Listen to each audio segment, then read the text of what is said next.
Talked about the overarching goal or path forward, and talked about economic sustainability. And before this process is done, of course, you could change that if you wanted to.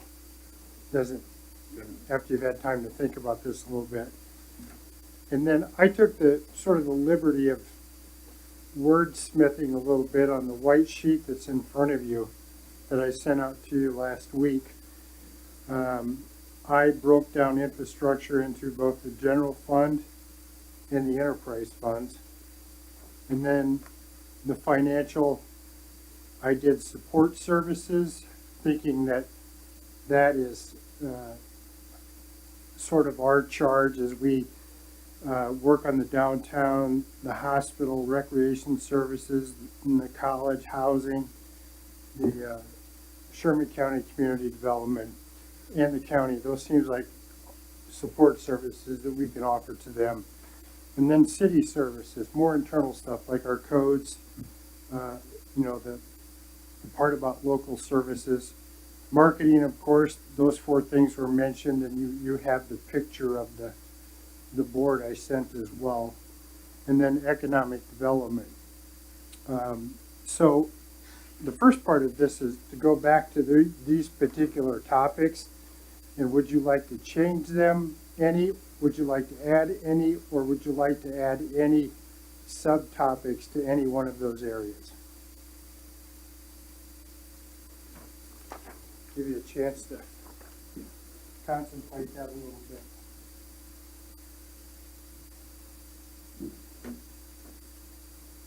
I mean, that's just like a pretty good starting point for all this as we get into each individual one, so they can change a little bit as we go along. But And this gets a little more complicated and a little more expansive as we go, because this is going to be your typical pyramid. Really, the bottom being what we're going to important to support the leg going up. So I've written on here in the general fund, you talked about roads. I helped sort of add annexation of land, housing, and grants. And then the next step is to tell me what it is about roads that you think is a priority. What do you think the big part of roads are? And you could say, Upkeep.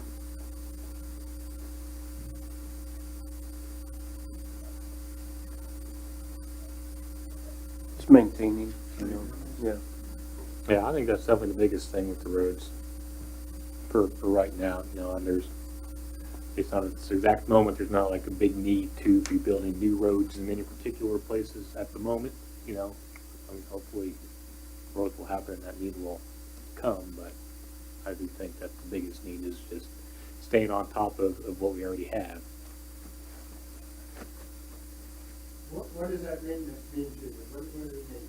Well, if they're maintained, I think overall it saves you money as far as if they're not maintained well, then at the end of the day, it's gonna end up costing you more. So the more we can take care of them and keep them up, and I think the better off, I mean, everybody is to drive on them and on their vehicles and on our Is it budget chip down the road.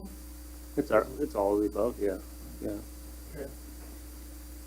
Yeah. And if some are bad enough where they just need to be ground down and redone, you know, like we've talked about before, then that'd be part of it too. That'd obviously be more of a undertaking, but I'm sure there's some that are probably gonna be there at some point. Okay. And we got planned for that and have you know, how many years that is, and I think just have overall how many years we do that is important in the budget correctly for it, and have, make sure there's enough to do what we need to do. You know that, let me see if that's correct.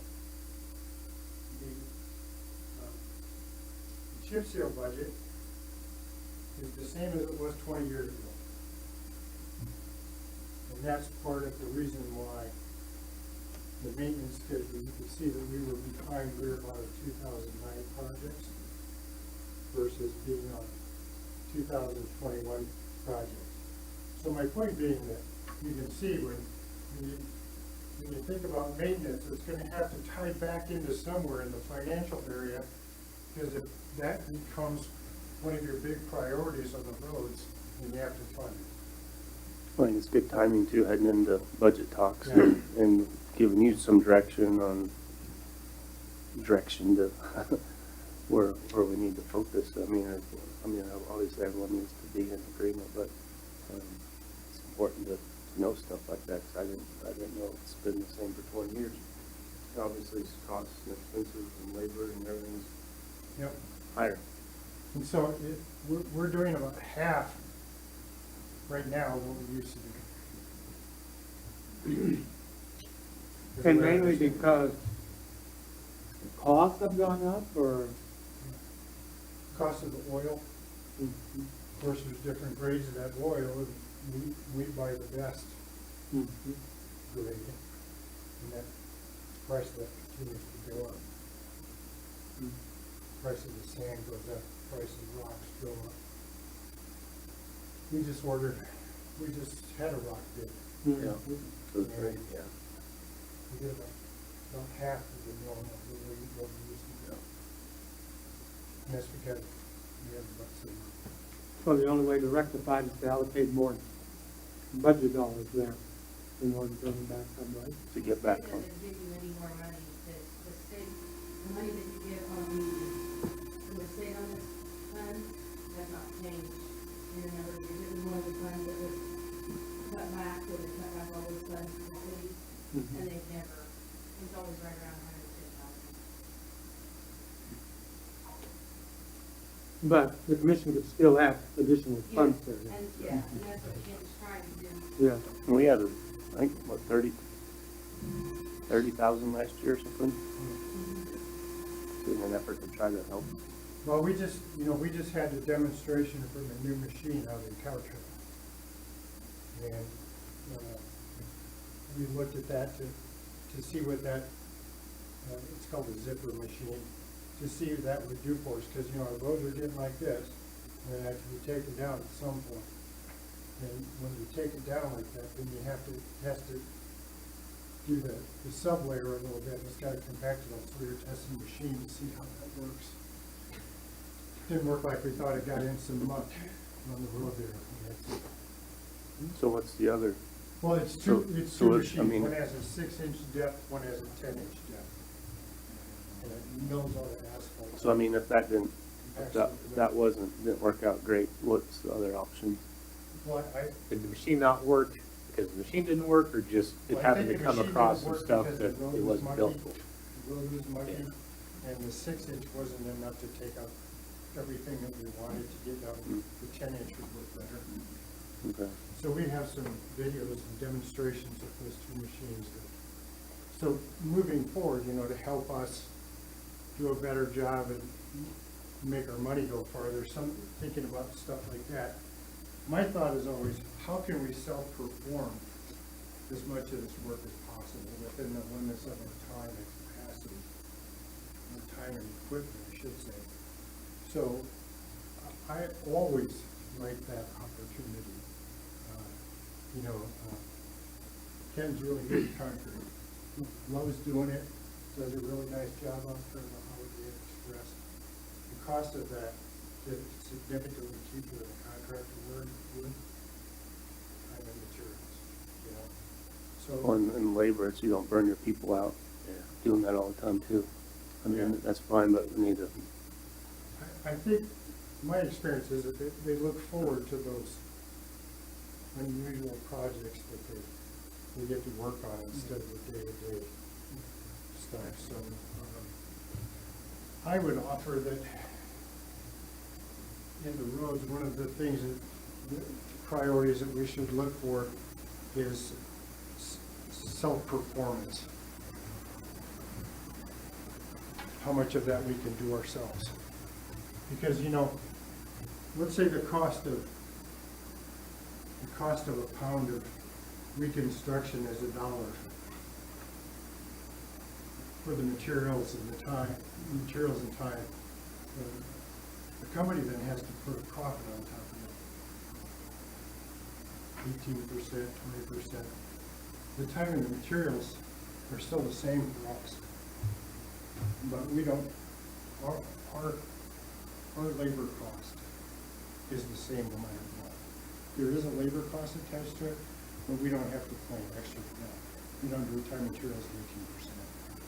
So that's why I think self-performing is an important aspect, if it's within your ability or expertise in your equipment. So can I write that on that? You tell me, because this is, I mean, what specifically? I mean, you just said a lot of stuff there. Yeah. Which thing are you want to write down? I would say, I think they saved us if I remember right, maybe 90 grand by us doing the work out in front of the Holiday Inn, right? But it's a toll, on staff to take on it. So that's got to be figured, and that's what I'd say. so it saves us money, but we can't just be turning and burning staff, if we're doing it all the time, But I agree, I like the concept in general, but you got the people to do it, and you take care of them, I guess. Well, this also helps you in another area, because as you think about tying all this stuff in together for the wagon wheel, when you hire staff, you can tailor your job descriptions specifically for an area where you need expertise. When they know what they're doing, what they're hired for. Right. And so it helps tailor that a little bit. Whether you can find that or not is a little different question, but it helps you sort of make those decisions as well. Anything else? Okay, good. So maintenance of our roads is really a big deal. Yeah, and I don't know exactly where this sidewalks. Are sidewalks all homeowner responsibility? Half and half, isn't it? The city always owns half of that. That's Brian's area.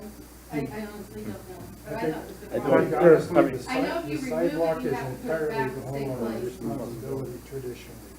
They can have it or you Yeah, but they can't have it. can't, Don't Yeah. the city have it. can take half of it if they But want. if you remove it, you have to put it back in the same place. It's Yeah. not this century. That's not my That's if you put it back. Yeah, if you Put put it back. I mean, I just, we have a lot of, especially in the older parts of town, walkability of the neighborhoods, frankly, kind of sucks. We're just, Walking the streets seems to yeah, I get one. yeah.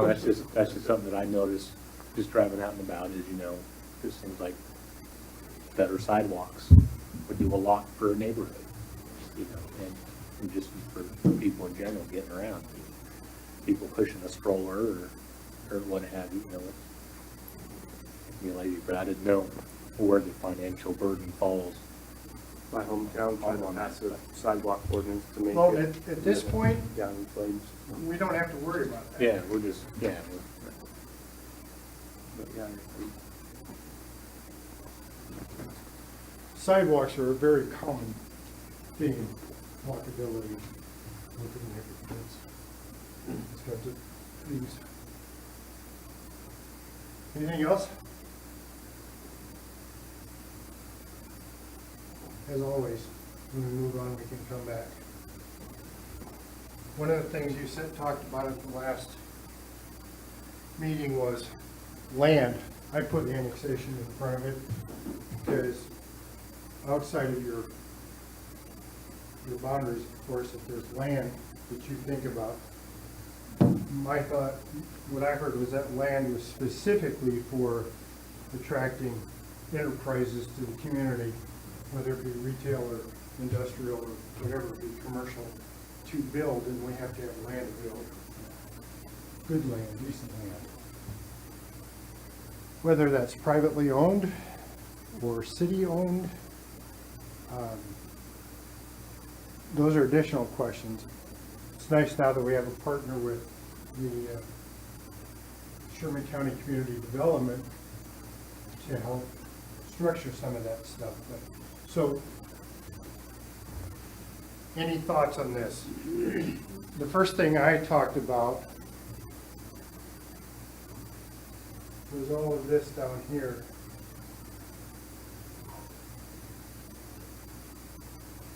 As an opportunity, because that ties back to your desire in economic development to have an I-70 presence.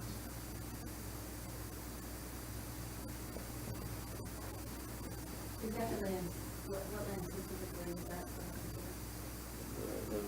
By the ball It's the field? portion south between exit 19 and 17, North. south of I-70, Okay. That's the north side, north of North I-70, I-70. I'm sorry. it's the land between Business Highway 24 and the interstate, that farm right there. Between the two exits? Yes. Yeah. And we probably need to do something because of the 10% that we have to pay back to state and everything. Developed. Until it's developed, then it would get the designation, actually whatever it's zoned and then developed. Because undeveloped land is, even though it's in the zoning designation, like commercial, if it's vacant, the value of it is lower than Okay. my understanding of property tax. So perhaps key annexations would be a key term or a good term to use here. And, specifically targeting some of those sections, of course, the rumor that hospital might keep theirs. And the reason we're doing this is for two, the visibility, and the other one is the 10-year penalty, 10-year time frame.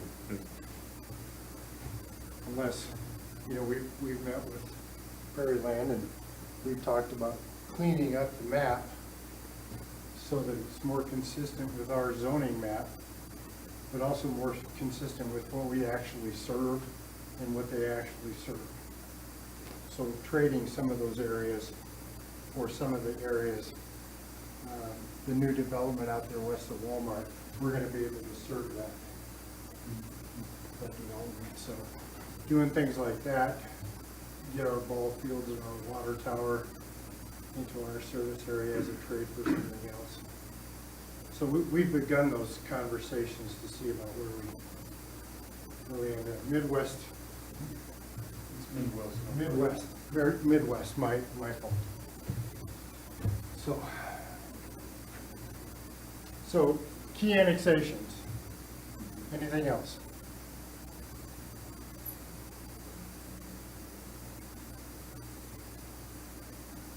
Housing.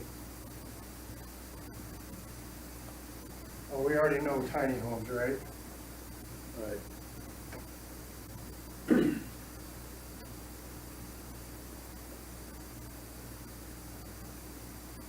A tiny home zone.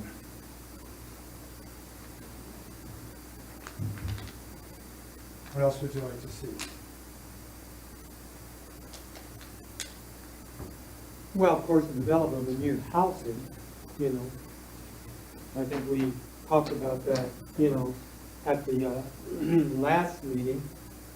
The key is, you know, that there's expense that comes along with that. I think one of the articles that I've been reading from the state is that they're getting pretty aggressive where that particular sector is concerned, and they're trying to find venues on how to help communities.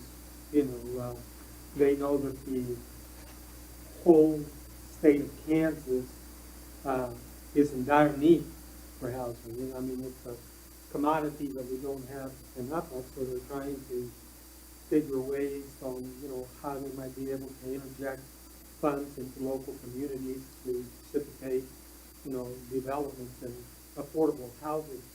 And so, you know, that we might stay on top of that. I'm sure that they'll probably, you know, might send some news reports, you know, or not, you know, contact, you know, Department of Housing of the state and say, you know, what department would fall up, and, you know, because they're working very aggressively. We've already done this.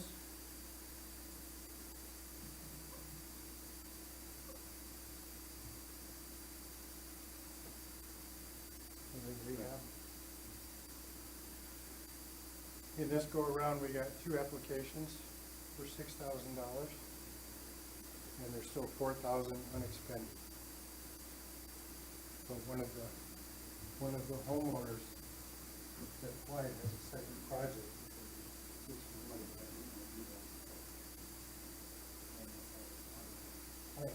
That's where we sit right now. So the key to housing rehab is getting some criteria that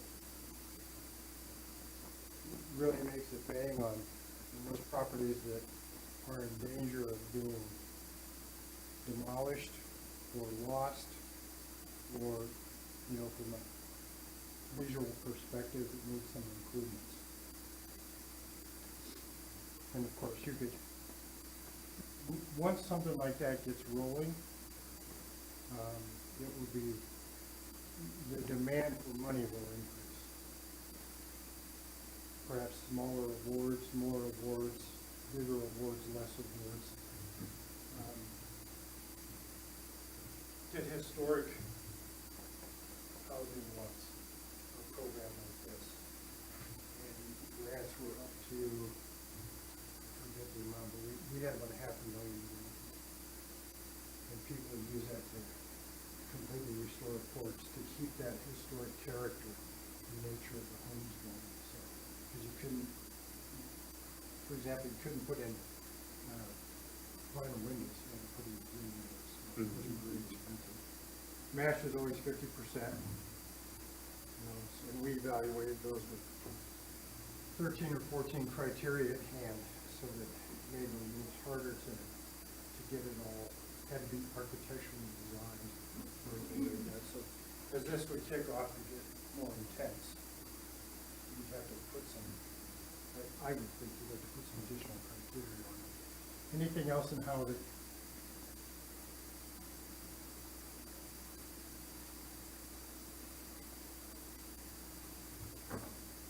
All right, grants was mentioned. Seems to me that grants could go somewhere else. Yeah, that's kind of a weird spot. It could go, but grants for infrastructure also has, you know, a category.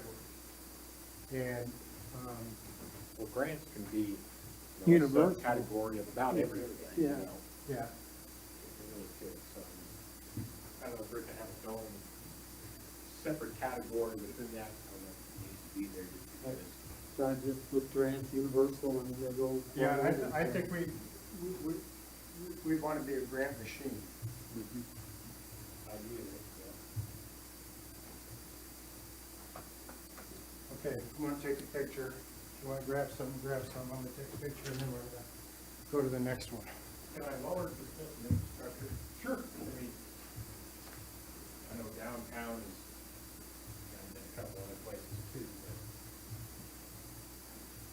you know, so if we want to do any kind of improvements or the thoughts I'd like in that video that we have, it's gonna have to take some infrastructure changes too. You know, trees, or things like that, and, I don't know if that should be in there as well. I'm going to take grants out of there and put downtown in there. So, that, you guys like that video? I mean, I love the idea behind the video. The cost behind the video is a whole nother discussion, but, you know, I love the idea of what you're trying to accomplish. What was the name of that video? I'd have to dig it up, look at it off the top of my head.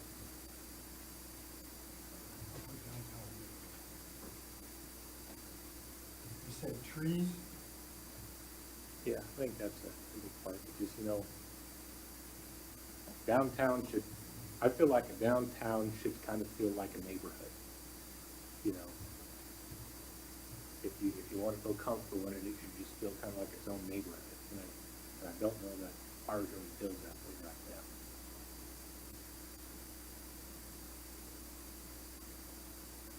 Which that takes some work on facades. Yeah. It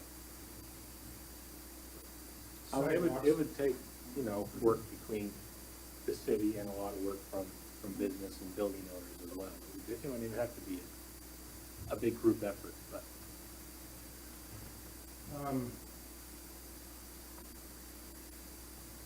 Comes to my mind is the urban renewal authority. Gives you the ability to not only seek funding through community development block grants and things like that, but also through, if those are appropriate, through a taxation, whether increment financing or some other mechanism that would allow money to be collected for these specific items. You know, one of the ski areas that I worked in, they did a urban renewal authority, and they did $30 million worth of improvements to the base area through an urban renewal authority. And the funding mechanism for that was tax increment financing. So, if you currently make $1 and you project that you're gonna make $1.20, the 20 cents then is used to borrow debt to pay off the loan. That's the kicker. So, because you could actually create an urban renewal authority a block wide all the way from 8 down to 17. And everything produced in that area. Of course, there'd be certain things that have to do. That's the thought down the road. So, anything else?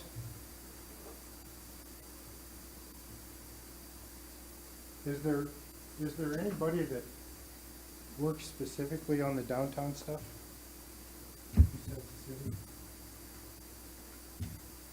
Anyone that works on the downtown stuff. As in, The downtown, well, the chamber's all wrapped in, but downtown business association or anything like that, haven't heard of one, so. Well, they've got some the volunteer groups that do the planners on the corners and stuff, which really makes it nice too. Okay.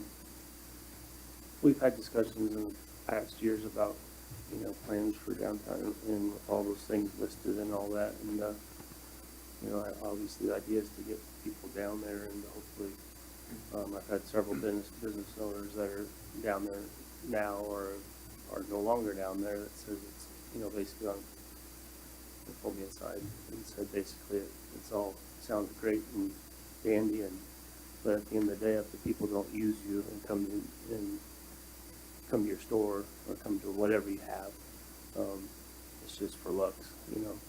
So that's kind of business mind perspective, but I think if you can have an attractive downtown like that, get people down there, hopefully, you know, you give them a chance at least. We gotta bring a picture. But it was interesting conversations with the business owner side of it. Well, I and tell they're- you, who is well acquainted with that component of the issue, you know, Garrett.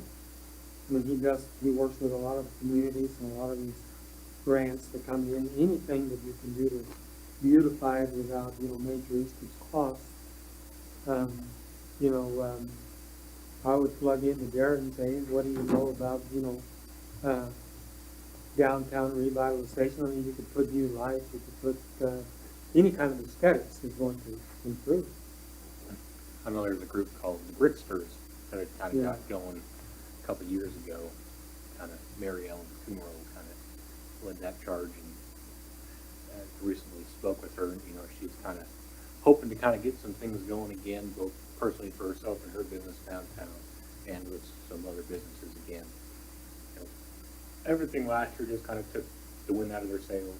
You know, everything just kind of was dead last year. So I mean, she's kind of hoping to get some people involved again, and you know, just kind of, you know, activities that involve multiple businesses together, you know, and that sort of thing. But so I know she's still out there trying to do some stuff.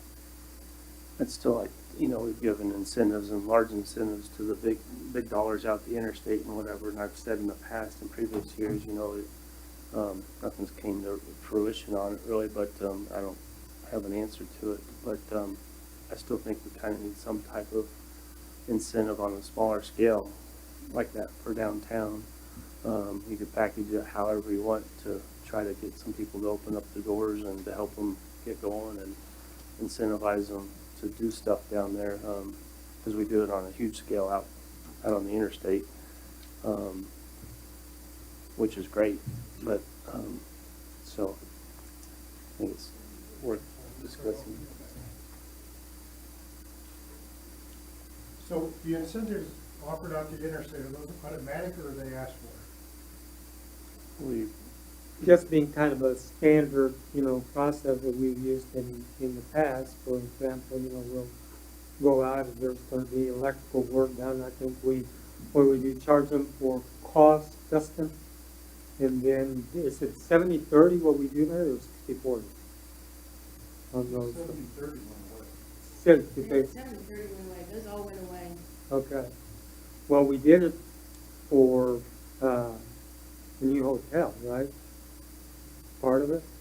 That was probably the last one, when they did Steak and Shake. Yeah. Ready? Yeah. Go ahead, I'm just erasing.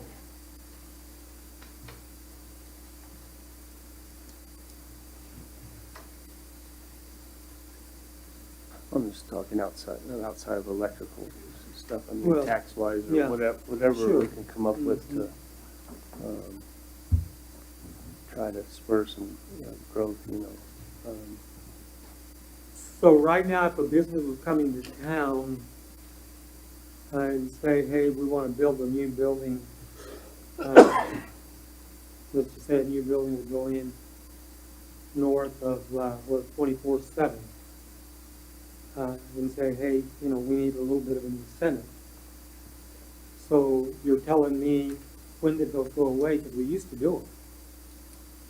So when was it voted down, or when was it? We haven't done one since the fifties. I think the last ones that they've done are, like, if they have a extension of service, they like waive the levy or something like that. And that Steak and Shake That's all strip through- was under a CID, right? When Steak and Shake built, it was under the CID, Yeah. but the road, I believe, was split. Mhm. That one to come around, because because it was future development. Okay, go ahead. More from the 730 to 6 or 12, which is 6. Yeah, That's okay, And that And there then we went got away, rid of 'cause that. that was breaking us. and that went away also. yeah, I think we've done here recently the cost to provide service, and then we've given them kind of a reduction on a little bit of the labor, some of the labor and equipment. Okay. used Yeah. to service them. yeah, So we've always gotten our material out. sure, exactly.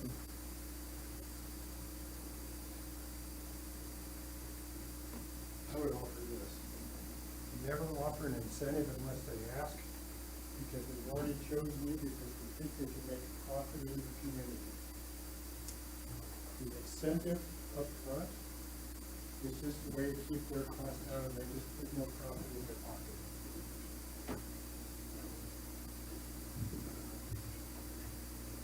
Yeah, I don't know if, That's my 2 cents. yeah, I don't know behind the scenes, when Suzanne was doing it, by the time it came to us, if what was offered when, or Mhm.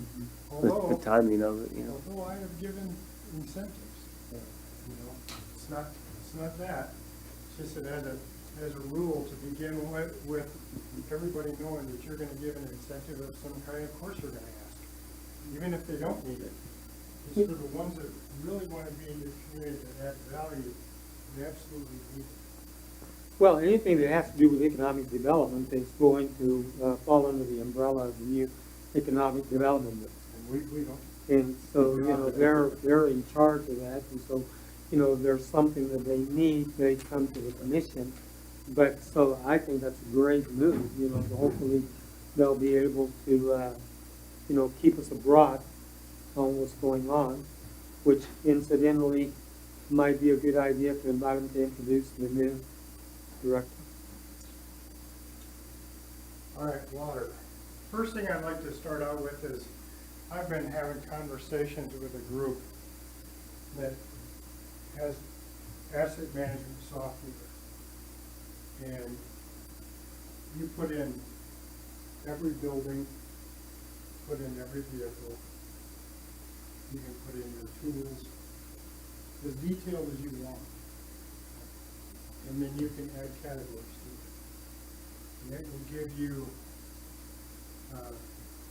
a snapshot, not a snapshot, it will give you a very detailed accounting of that asset. From how much it costs to maintain it, so that you know when your maintenance costs exceed the value of keeping it to get a new one. It's amazing stuff. I'm gonna have 4 of the departments come and do another viewing next week with me to see what kind of their value is, but if it works, I will be back to you at some point, and I'm gonna ask you for the money to buy that software. That asset management program. And these people maintain all this with you. They come out to your location, they train your folks for 3 to 4 months, and they're there for support the whole time. Data driven, you're not guessing anymore. I think it will have value for the organization. So when we get to that point, I'm just giving you a heads up front. So with water, what do you think about water? What's important to you? We gotta have it to survive. Yeah. Water loss. What percentage are we losing?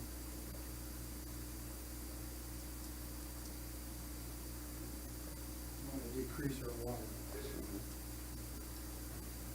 You still have some of that old tile in the ground. I forget the name of it. It's got a really funny name. It starts with a T. Camerite, Transite, yeah. transite.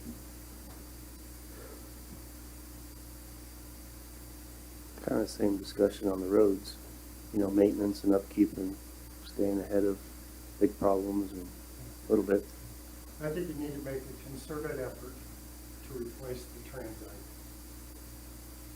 There's not very much of it left.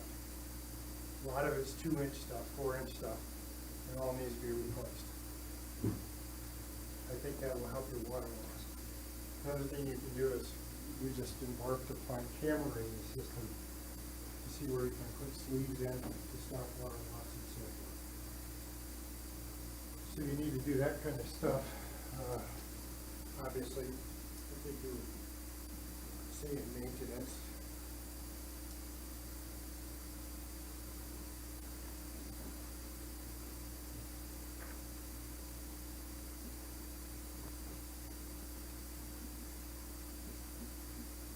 You know, you had that map. In fact, I gave you a detail from the engineer about all the water and sewer lines, how much they cost to replace, how many feet we had, and all that stuff. So we probably need to pay attention to that coming up in the coming year. Because I know, I can have daily conversations about what would like to be done and money to be done. So, here's another thing that I think would be important. Rate study, if we don't have one, do one, and if we have one, apply it.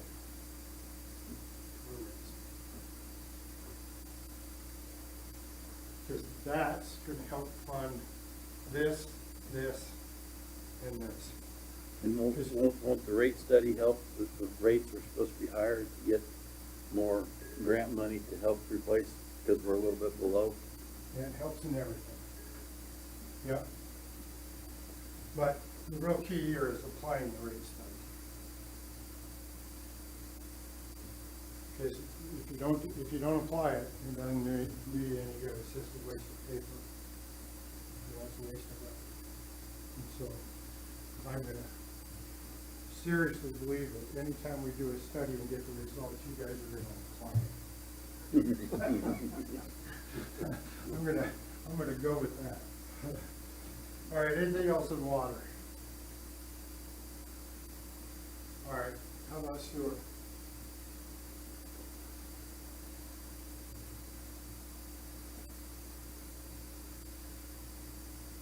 I would say that we need to examine our disposal of waste.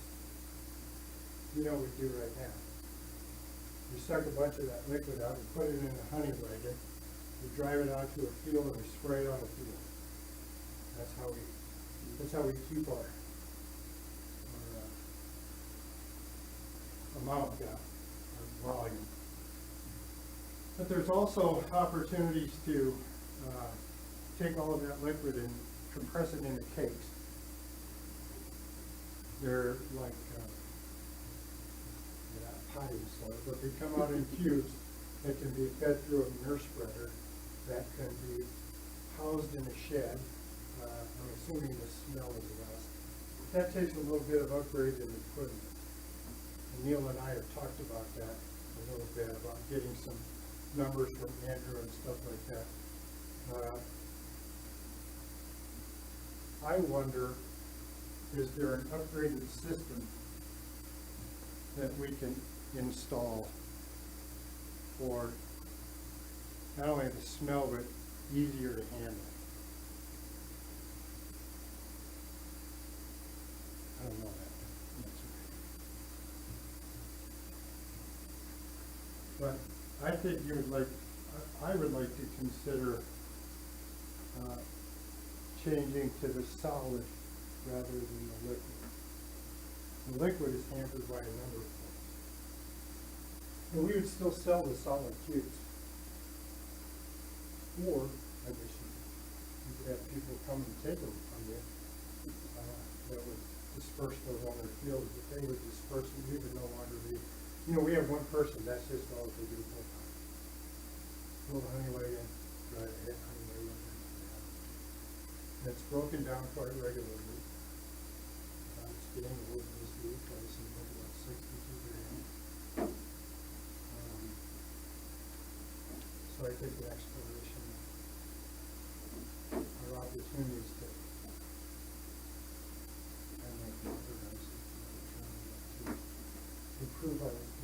improve our systems. Do we know what others around are doing? Or if we're like the last ones still doing, I don't know. I don't know, it just seems to me that, expertise about who knows specifically about these things, you know, Andrew knows some of these things, and he's looking into some of that solid stuff. Yeah, it's definitely worth looking into. Is that a cost study of replacing the old and the new, Long-term and long-term, short-term? hours involved with, the, you know, staff time, efficiency.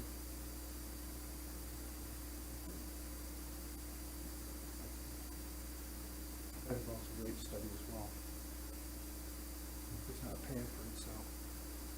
Obviously, as I've said before, when I gave you those sheets of our enterprises, particular enterprise has to make enough money to not only run the day-to-day operations, but be able to replace itself at a given time, but whether that's 10 years or 20 years.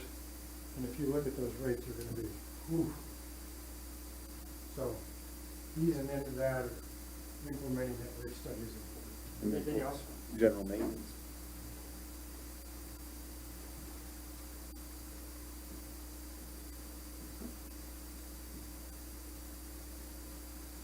I don't have any, so.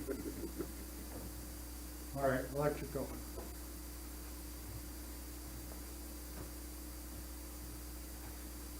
I don't know, I think the electrical's in pretty good shape.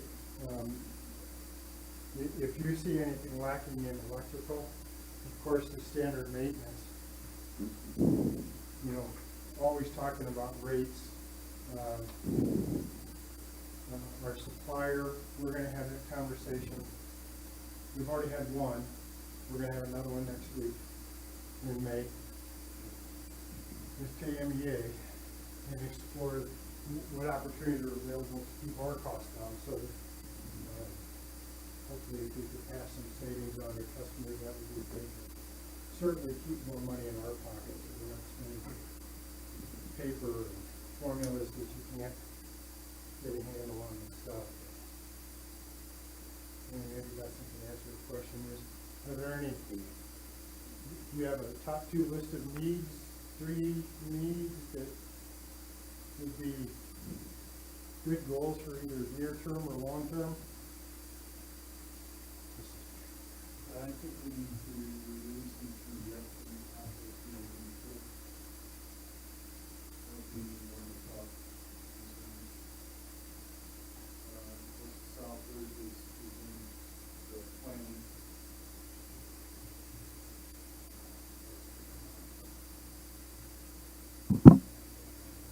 And, of course, I think we're still pretty good on the north loop. We might have to do some replacements in that field that's, north and west of the topside line. Those poles have been in the ground for,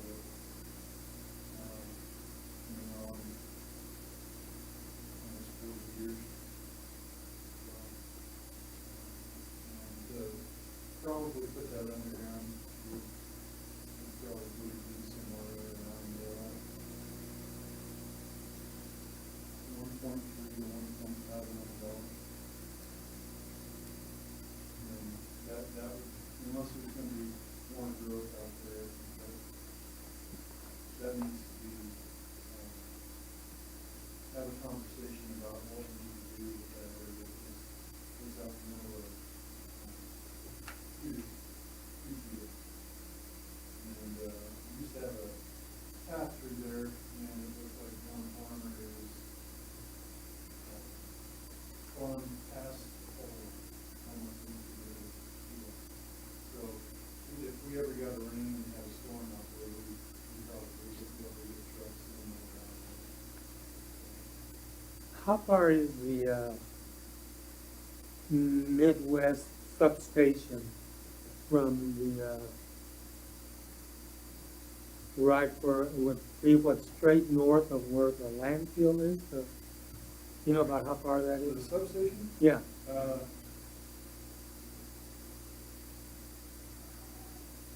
where your former police chief Showalter used to live, right across the road from. Talk about what, So, Big you Tree know Mountain? where the Armstrong place, Yeah. north of that. maybe at least a couple miles away from our Gillette structure, which is bit off the same lines. Yeah.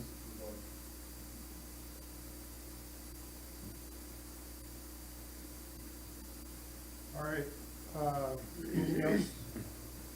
Yeah, I think, one thing everybody has to kind of consider these days, especially looking into a long-term project, is whether or not they'd be interested in looking into any kind of renewable energy.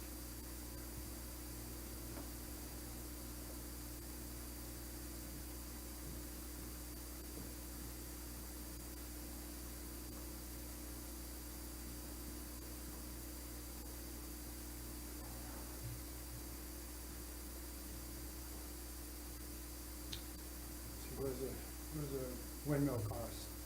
$2 million? I think each one of the roofs costs $2 million. And that's, I mean, No, if I were to speculate, I would say, especially several years in the future, when you look, probably solar would be the way to go instead of wind. Yeah.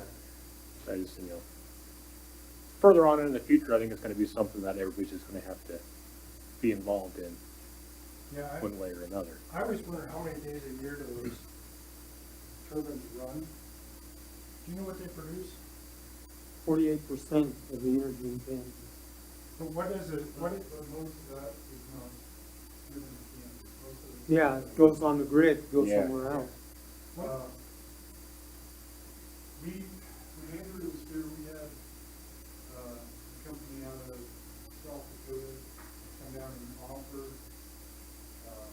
to put in, 1 megawatt of solar power, kind of about where the building topside and iron now. It was gonna be $3.5 million per megawatt. And we supply generation, like for our power plant, for that at America. We have engineers that have been there for 30. And the solar panels were 20 years old. There was discussion the other day with Prairie Line that we could get into solar without actually having solar. You could buy into other products. But that would be, discussion, and I'm sure KMEA is gonna come in with the same stuff on renewal. You can buy into the Dogwood project, buy into the Buckeye, Buckeye Wind project that's in on Davies, and through there, they're selling energy for that. But you can buy into those projects. The city of Russell can buy into those. You don't actually have to have the facility to do it. You buy into it. So certainly explorable things. There's some amazing stuff out there that communities are experimenting with, like a battery supplies all of the emergency institutions in case everything goes to heck. We need to get about 8 hours. Full power battery. Huge. Cooperative project with the federal government, really top take a good portion of that. Yeah. All right, so there's lots of crazy things out there now. Anything with the airport? Well, we're already doing the runway replacement, we're doing the runway extension. I think the real key issue with the airport right now is, how do you feel about growing that airport? I think anything we can do to grow this would be to our benefit. By I the think- way, Huh? the airport authority will be at the commission meeting on Monday to, give you a little presentation and answer questions, because you talked about their philosophy moving forward and what is it they're interested in doing, so you can ask those questions. Yeah, like the very start of last year, you approved their new master plan, which is, I don't remember how many, 10 years, 20 years, I don't know. Yeah. Very extensive plan that they wanted to do, that all this stuff is kind of coming out of, that, we've been doing. So I just, I think we're all interested in continuing to improve the airport and expand it, but we also want to have some information as for what are we getting as for the city, as for all of this investment that we're giving to the airport. What is the plan as far as bringing in more businesses or different airlines or, stuff into the airport, into the community for the investment that we're giving to the airport. Well, one of the things that you mentioned is looking at the prices of what we rentals paying for. We talked about last time, I think that, with the extension, we're part of the working on the 523 right now running, right? Mm-hmm. Once we get that other one extended, I think we'll start seeing some activity, with a lot of different airplanes landing because of the extension. So, we'll gain some momentum there, they refuel. So I think about the only thing that you can look out there as far as financial fruition is a reconstruction of what we charge, which, we alluded to is awfully reasonable. So,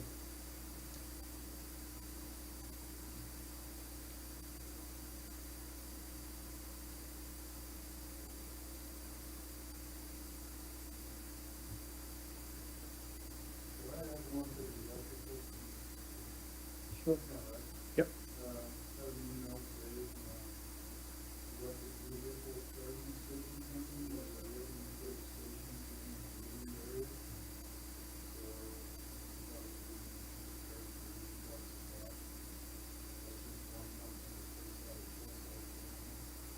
Uh-huh. plus the one that's going in 24/7. So, I'm not sure if it has even rates and everything, and what it would cost, what we can charge them, but it said, site. So, that needs to be addressed, because that's quite a large draw on our system. So what is that as far as heading the budget time here, if that were to come up fairly quickly that we need to have planned for so we don't miss out?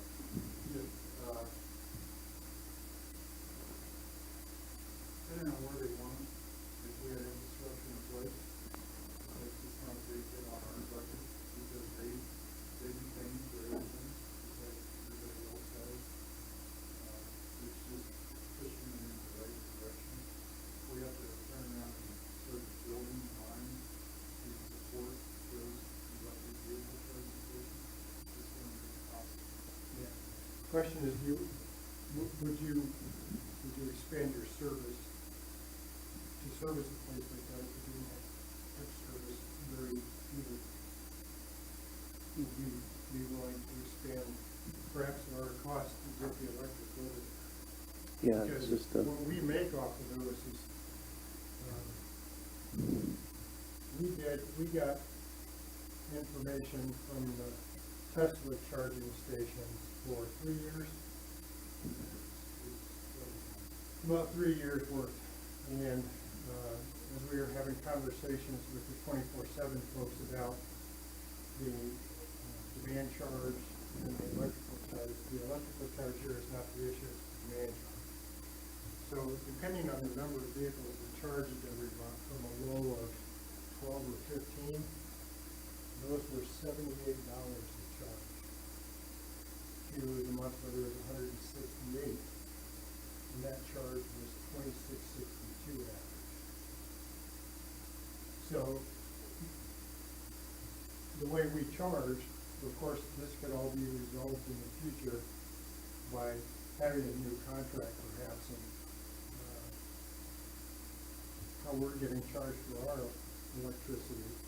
But that's the consideration, because it goes to economic development, it goes to ISO development. So they come in and they say, we want to do this, and it's gonna cost $500,000 to get power there. Is that worth our effort for having several electric vehicle charging stations. Let me ask this question, are there any geographical plaques that, in the community that the city owns? That you could automatically say, hey, well, we've got this, without having to run, new, production systems. Is there any places that we own that we could do that? Did you know? Huh? I don't know. How's that conducted? I don't know, we don't want either of this,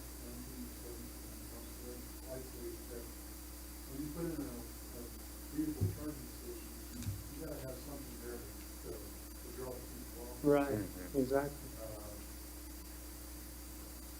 They built the safety shape, more or less, for that attraction.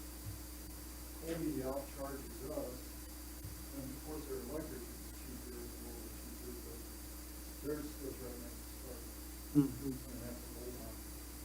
Yeah. And, they have 100 more cars than we do. So,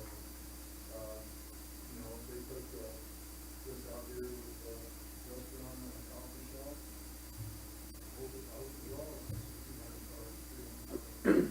Do we know how many stations 24/7 is planning on putting in? 2 Only 2. charging stations with 2 hookups on each station. And those will be fast charge, 100 kilowatts, 200 kilowatts is the demand charge. Right? We always charge the demand charge. Yeah, if they were all charging. Of course, the etiquette with charging the car, you'll see the, like, the one, A and B, or the, they're numbered that way. That one that's got 2 cords on it, the fast charger, if you pull in, there's multiple cars there, you shouldn't pull in right beside the car, because you're not double your charge time. There's, I guess there's that, I didn't know about Delta West. When you drive by the sites, there are always a car parking spot open, unless there's more cars than, I guess, they get kind of tough. Kind of like walking through your line when you're getting ready to putt, right? What's that? It's kind of like walking through somebody's line when they're getting ready to putt on their green. Yeah. You just don't do it. Yeah. You just don't do it. There's a great video we watched about, car charging and the number of fittings. It's like the phones used to be. Every time you got a new phone or from somebody else that had a different port to it, so you had to buy the charging port. Get a new adapter for everything. There's 4 or 5 different things on your car. Some of the, the cars that get 25 miles per gallon have a little charger that takes 6 to 8 hours to charge, can take 16 hours to charge depending upon, if you're using a household plug to do it, it takes 16 hours, people plug it in overnight. 80% of all charging, more than 80% of all charging takes place at someone's home. When you pull up to a charging station, even on a fast charge, you only charge your vehicle to 80%. The last 20% takes at least a couple hours to top it off. Even with a fast charge. Test the fast charge, because you don't get to 100%. It takes a long time. So recharges up to 80%, the fast charge at half an hour. That's why you have to have something there for them. Entertain themselves while it's Very high heat, way to charge your car. Another thing we're gonna look at, and talk about at conferences, are the cars, the electric cars, when they go to charge, they go home, they'll plug their car in and they'll power their house. Just like renewable energy without having the solar or things like that. The car's batteries run the house. So there's money to do that. So this is all gonna get interesting as it goes along here. Anything you wanna add to this? I'll be back with this. Try to, give you a demonstration. I think in general, on all of them, well, except just on electrical and sewer and the water, as far as just keeping up even incremental increases frequently instead of, which we've kind of had to catch up in the past where we, you know, all this stuff is costing more, and nobody likes increases, but nobody likes a big increase all at once either. And we've had to catch up, I think, in the past before. That's a little more painful, and so nobody feels it as much if we just make a little bit of increase. I And- think you do your rate study and then you map out a window of opportunity over 10 years and say during this 10 years, we're gonna increase our rates by 2.5%, 5%, whatever it is during that time frame. And that's just a normal part of budget calculation. Yeah, the more data you have to help make better decisions on studies and stuff, it's better than Yeah. throwing stuff at the wall and seeing what sticks, you know. I That's agree. more evidence to go off of. I added easements to both of these because we know that under the water lines, we have some in places where we don't have easements we can do. Potentially here. So I've already asked managers and Neil to look through that and see if there's places that we need to work with. Good? Good. All right, I got a picture of it.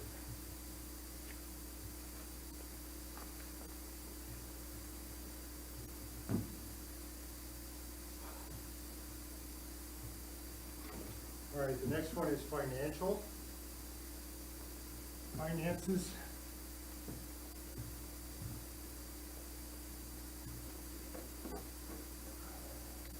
I use different colors so that you don't get bored.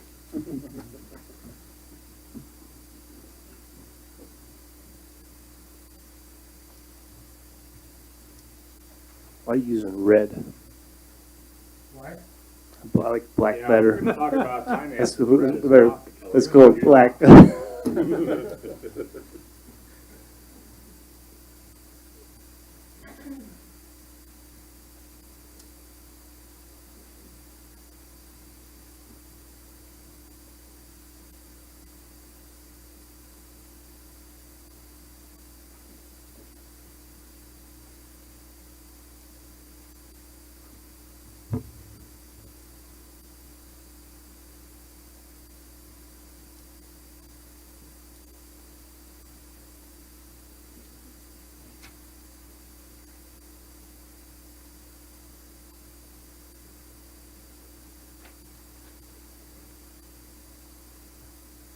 All right, as you know, we have enterprise funds, we have the general fund.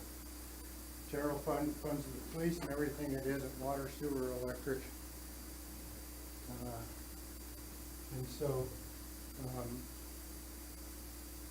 the general fund is about 3 million.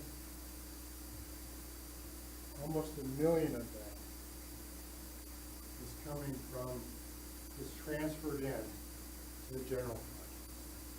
Now, transfers in, there's a number of ways you could say that. We could charge those funds, it's called an administration fee. We do that because we take care of the HR, we advertise the job, we do the paychecks, the payroll, pay the bills, this kind of thing. And I think some of those people are paid by those funds as part of their staff. But in the general fund, very little room. There's very little room to do anything. So, for example, I asked a question today about getting $6,000 to buy NASA's MAD program. And the only place you can access that money is out of the Circle of America. Because that's where all your money resides. And rightly so. You're saving money to buy things and repair things. Understand that. But in the general fund, it does, can you name them off real quick? It's police, So your general government is your police, municipal court, dog, van, you have building inspection, you have fire, you have streets, you have airport, cemetery, parks, museum, water park, recreation. I'm missing one. We mentioned police, right? Yeah. Hmm. No.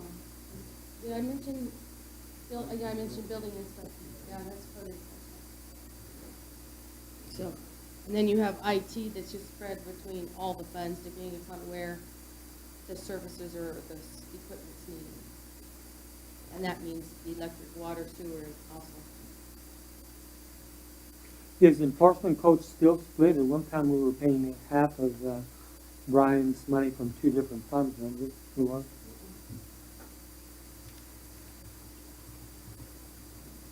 We were when he was the only building inspector and fire chief. Okay, He yeah. was the fire chief and you have a code enforcement. Yeah, I remember that we did. But that's been numerous years Yeah. ago. Is there anything about the general fund that you think of when you think about it? Need to decrease costs. You know, Mary and I talked a little bit this afternoon about costs and, you know, my desire to actually decrease operational costs. That's a philosophical thing of mine. You're gonna gauge off what you spent last year. But gauging off what you spent last year doesn't mean that's what you need to operate in any given year. So trying to pare it down so that the idea that you're gonna get to the bone and then you're gonna start increasing back. What I would like to see in the general fund, I'll tell you, is a discretionary fund.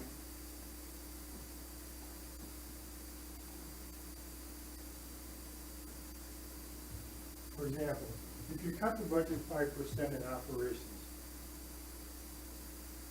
that's not gonna be a terrible amount of money. But what it does is it allows for funding of projects that people need along the way without putting it in their budget and encumbering it along the way. For example, you get one of two things. You can have a manager's discretionary fund, or you can have a commission discretionary fund. And the point being that if somebody needs something additional and they're desperate and they're not gonna make it till Monday without it, they have to come and ask, rather than having it necessarily in their budget. Now, I understand that there's a great deal of need for the discretion of individual departments to manage their budgets. But I think a discretionary fund is a good idea. I don't know exactly how to get to that, but we're gonna be working on it in this budget season. What would that In the approximate? past, we've had discretionary. Yeah. Commission. Yeah. Different projects that you want, and in the last 2 years, you've cut those out because of the funding. Yeah, I was gonna ask what the 5%, just ballpark, what was that? You'd be looking about 65,000. So that's a lot, yeah, we had maybe Well, 10. and comparing stuff to last year, you gotta remember, last year was COVID. Yeah, And everything was cut, and we were working every other day. yeah. So you gotta remember that, too. So, yeah, we didn't have 65,000, that's more than, I think maybe 10 or 20 as far as commission discretionary that we might have had. So that'd be quite a bit more. And again, these actions are intended for a path forward. Believing that somewhere along the line, the goal is to get you in a place where there's discretionary money to be able to expend. I think another thing, we need to increase income.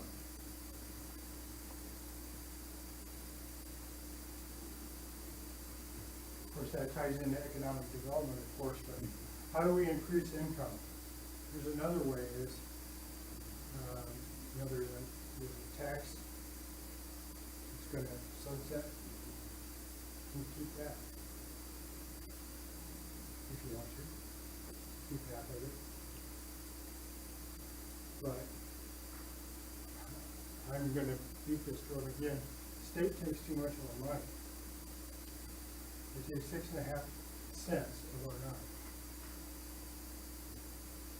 And as I said, if you built a $10 million development, you're doing $10 million in retail, they get 650,000 of it, or 65,000 of it, 650,000, they get 25. They're located in our city, on ground that's in our municipality, and we're supplying all the services. We're using our roads. Now, I don't know how you get to that. Well, I can Well, tell we you, can not like it, but there's Yeah. not much we can do.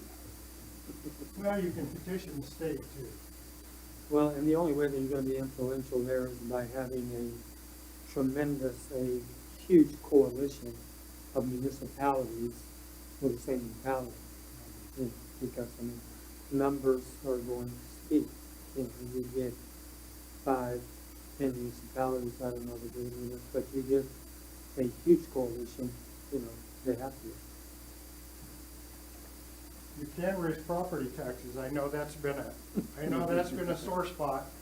I'll tell you, a step backwards, you said, before you said that. Raise property taxes. You know, again, thinking along the same lines as a rate study. Up front, you say, we're gonna go, here's property taxes, and we're gonna do it in this increments for these reasons. And then when you get there, you stop. And all of your systems, efficiencies, other growth, you're gonna be low. Doesn't have to be very much, but any bit helps. We've been kind of living off evaluations, and once those stop, you know, we're gonna, you know, it's gotta come from somewhere. But, back on the discretionary, one thing before I forget, you know, we kind of eliminated, I think at one point, the commission would try to do a project and something. Yeah, and I think it's important to get back to that of some sort where, the taxpayers are seeing some progress in the community and something's being done, other than just everything being status quo and being maintained for their taxes they're paying. I don't know if it always has to come from,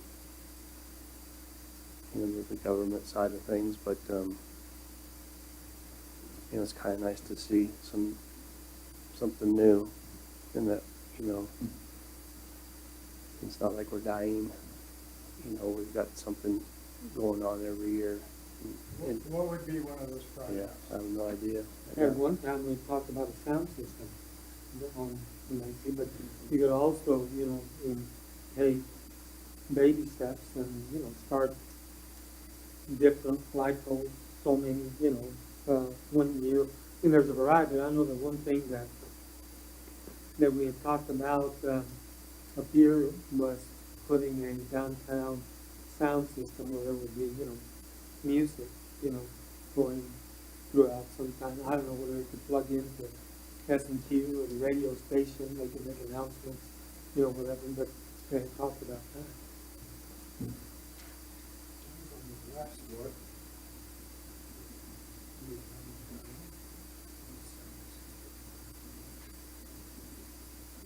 Maybe that's something, you know, as far as a long-term plan, where the money would go as far as downtown revitalization and all the stuff that you brought up, having that discretionary fund going towards something like that.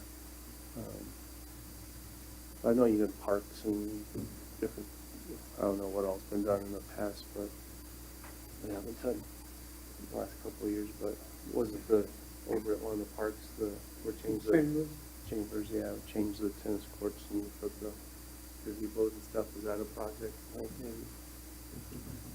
Or was that I'm from trying the to commission? think, that came out of economic development, didn't it? Just the gazebo and all Yeah. that? Was that a commission project? Mhm. Then the next year it got hit. Sounds about right. Like along those lines, we have like the topside trails, I mean, you know, kind of the end of their game plan is to build a splash park and amphitheater at Rose Park. Something along that line. Yeah.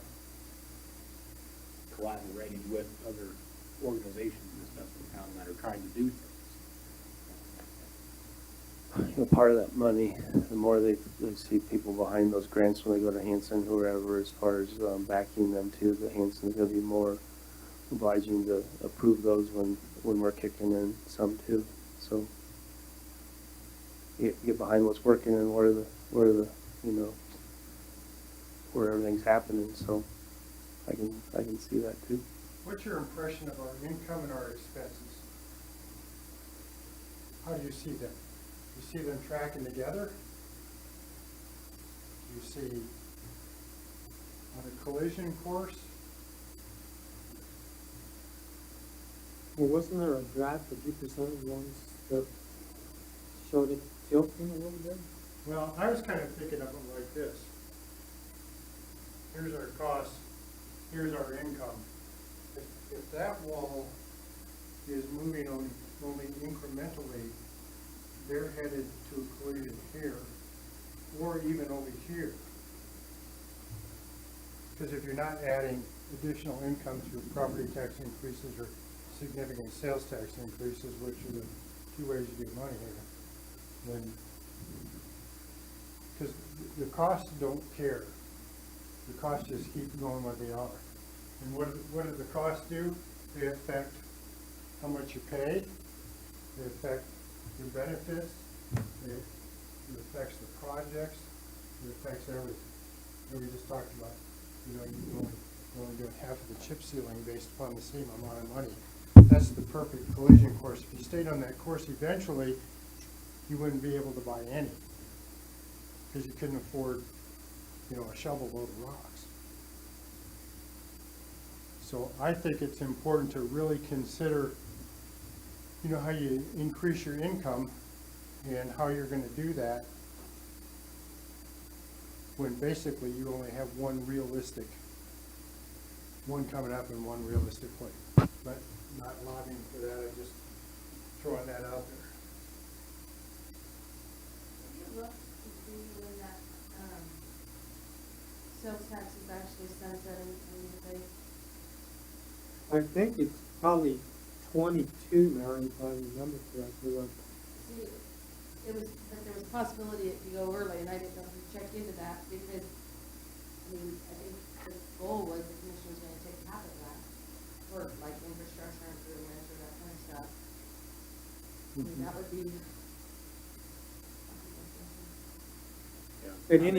In any case, there's gonna have to be cooperativeness in order to get that thing passed, because it's gotta go to the voters, and I agree with you, and we don't. And of course, you know, the county's got, you know, some needs, but I think that you're right, it was going to pay off early, but they were going to try and extend it as long as they could. So it's a good conversation for us to have as an agenda discussion when we meet with it. All the water projects, all the wastewater projects, and all the electrical projects are happening without the general fund. So the only big stuff is some of the equipment and the roads. In terms of exposure on this. The rest of it is sort of day-to-day government stuff. But still, because the general fund supports so much of what's going on, well, the police, I guess. And, you know, there's no way to support the police with additional income, because they can't do that, obviously. So, I think it's just a valuable conversation that won't end.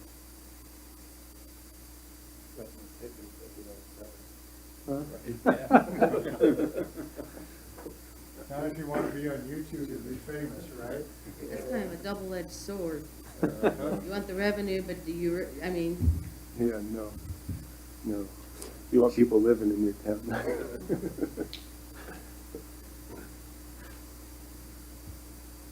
Is there anything you'd like to see with the finances in the enterprise funds? I think the important thing is, you know, just doing the appropriate rate studies that we need to do there, and then keeping them on track with keeping up with their service levels, because we talked about maintenance and those sorts of things.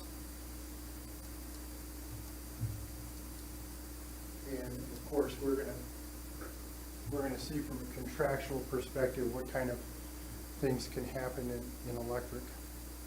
And so we're working on that.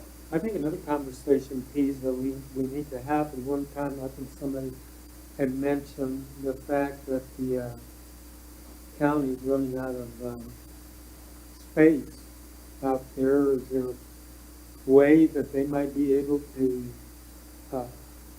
unify the police department and that would be a way certainly to create, you know, finances for the additional finances for the city. I guess it's, you know, I go back to what you're saying, anything that we can work together with and, you know, and relieve, you know, our taxpayers, but I know that that's a big concern because it's, you know, they're outgrowing. And that would be certainly a conversation that would be worth having. I don't know what the cost would be for them, you know, of course, they would be involved for their infrastructure, but certainly, you know, that would be something that we could work together with. That would certainly be a good conversation. I guess the first thing to do would be a nice examination of the armory facility to see what kind of space there is and what their space needs are. Mm-hmm. You know, for the county. I think the first goal might just be to co-house operations and see how that goes. You've been out there, right? It's a huge, There are a lot of huge, there's a lot of room.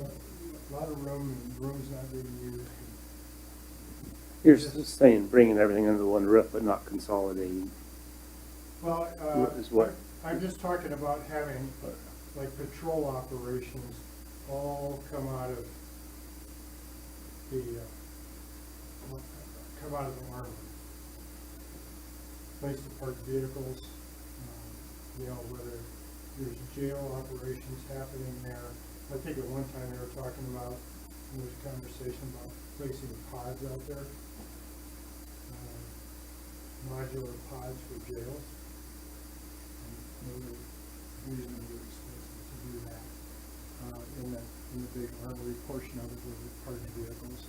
So I think there's been some of those conversations, but I think the first step would always be to see, you know, the date for a while and see how it's going to go, you know, without spending a lot of money to combine operations right away. Because I think there's sort of I don't know the structural part of who's in charge, who has to be in charge,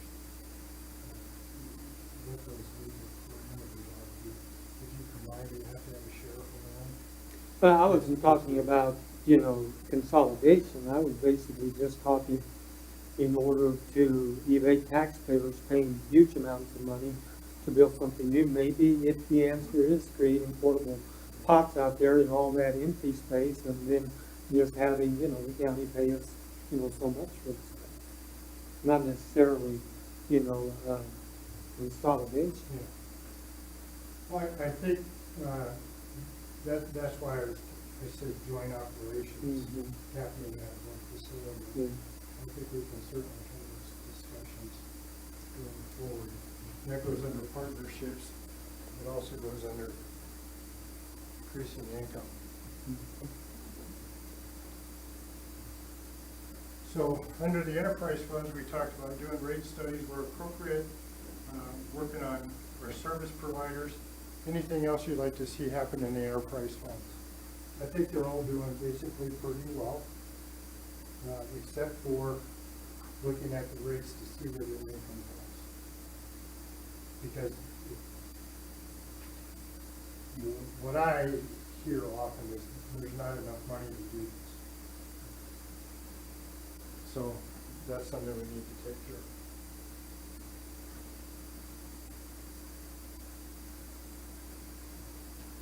Service levels.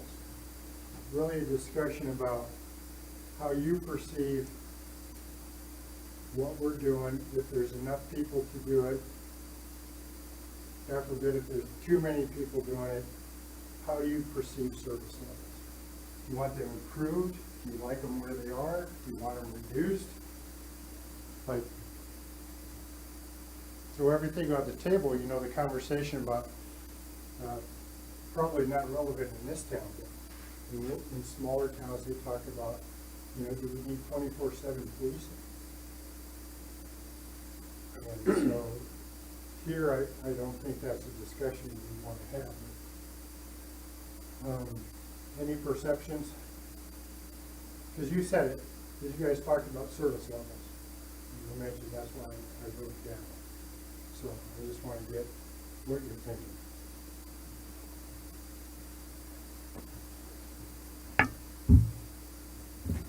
I mean, as far as number of employees and stuff, I kind of feel like we kind of leave that up to you guys, you know, the department heads and you as the manager to determine if you have enough employees or if you have too many employees, or and kind of relay that information back to us. I think where our concern lies more in that matter is make sure that everybody is being taken care of, specifically financially, you know, making sure we're staying on top of where we need to be as far as pay and stuff and benefits for the employees.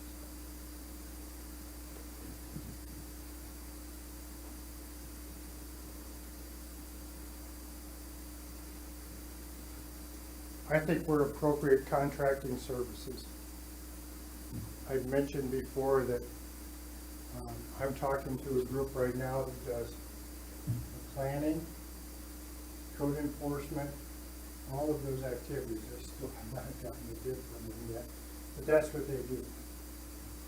And I think there's value in seeing wherever that's possible for us to contract out those services. This is one place where that could possibly work. And so I'll be bringing that to you. And of course, what's going to happen is the cost comparison between contracting out the services and their need to make a profit and what we would pay for a total staff package. So that would reduce only one staff, it would take care of several services: planning and zoning, building, code enforcement. Planning for the eventuality that Brian is going to be a county employee. And then one weekend. Don't have to train them, don't have to certify them. Potentially they don't have all of those things.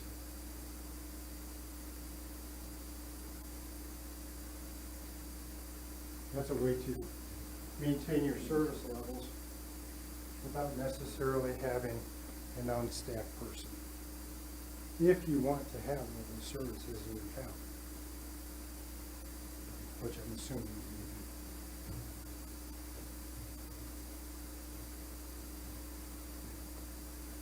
do. Anything else? Some of this, there just may not be good answers to it. So when there's not a lot of conversation about any of these, and perhaps some of these are uncomfortable, but we're going to talk about them and then we're going to move on. If they're not in the plan, they're not in the plan, but you've had that conversation and the opportunity to have that conversation. Partnerships. We talked about city, county, law enforcement, operations together.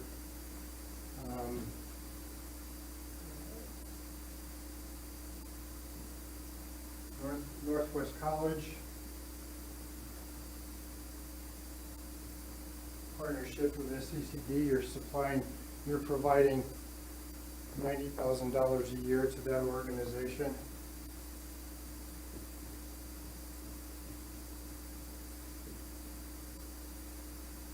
Well, we do this with the cemetery. We do this with GAC. As examples. Where else do we have partnerships?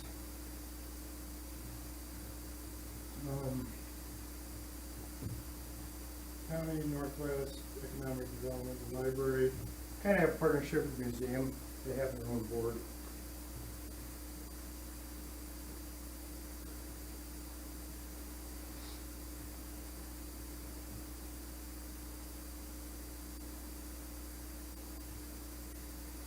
Anybody you'd like to partner with?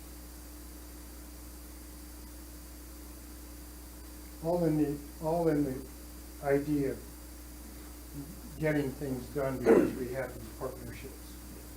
They have access to something that we don't have access to, that we can partner with them and work well with, vice versa.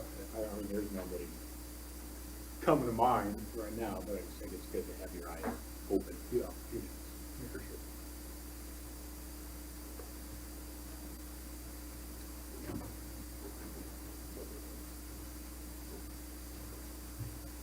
My examination of the sales tax, we have a considerable leakage problem here.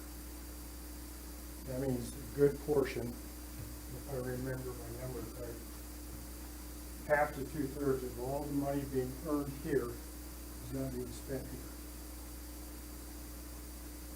And if it was being spent here, it makes no difference to the state, because they get the money anyway.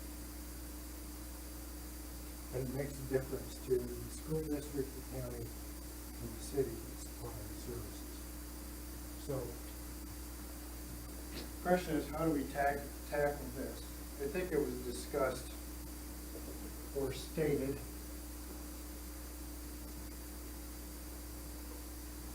I've got a couple of pictures I'm going to bring you up so you can, what I think a proper downtown is. We put a lot of money. So we want to make improvements of the downtown to attract people to stay here and spend money. I think that was the point of that meeting. Anything you can do to make your community more attractive. I realize that people are going to leave. And I realize they're going to spend money in other places.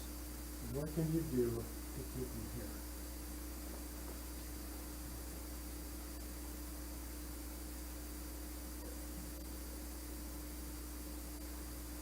You guys talked about parks, improvements of all kinds of systems in our community. I think that's in one of the next ones, but it was in marketing. I thought you guys mentioned amenities. And then under city services, you talked about local services. I think that fits into this category right here. Amenities. What would you like to see? In terms of amenities? More ball fields? No.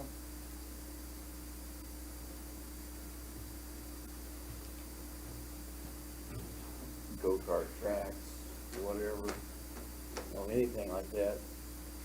There's nothing around here for that. Well, that's kind of an open-ended question, Yeah. you know, and again, I think, And once you get those into town, they're gonna spend money. yeah. I think traditionally ball fields, trails, those kinds of things, adequate parking, are things that communities do to attract people, but, you know, there are other things, so. But just knowing that amenities are on the radar. Yeah, and I was just having a conversation with somebody yesterday, and one thing that we came up with is one thing that our community kind of lacks is things that happen after 5 p.m. Whether that be, you know, businesses to go to, you know, entertainment, amenities, what have you, but it kind of seems like once 5 o'clock hits, you can go to Walmart, you can go home. That's kind of your options, and that's a problem. You know, that's a problem. It's a good, yeah, after 5, what do you do? You know, movie or you can go to a game. Yeah. Be nice to have more, like, next time stuff like that. Go-kart track with batting cages and putt-putt golf. In the old grocery store. Just get somebody to do that, right? Yeah.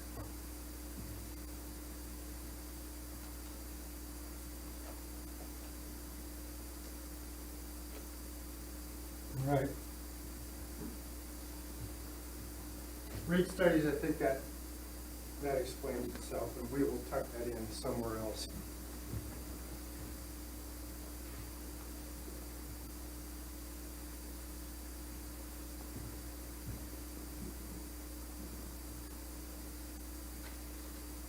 I think we'll quit. That's good by me. All right?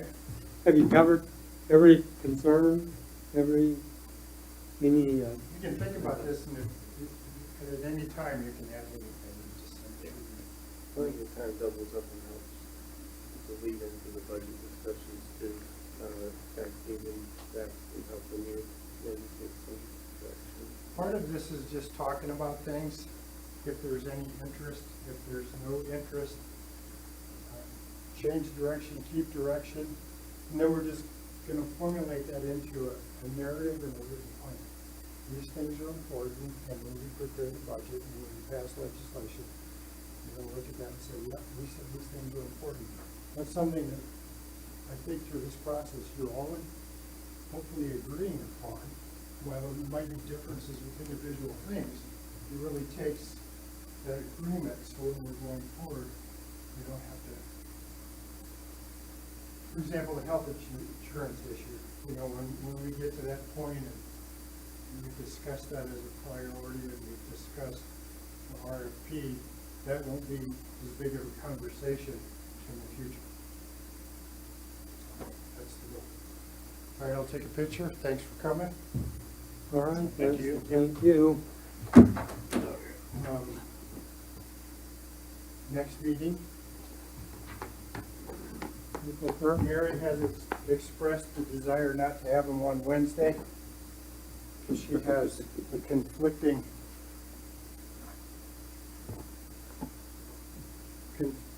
meetings, so,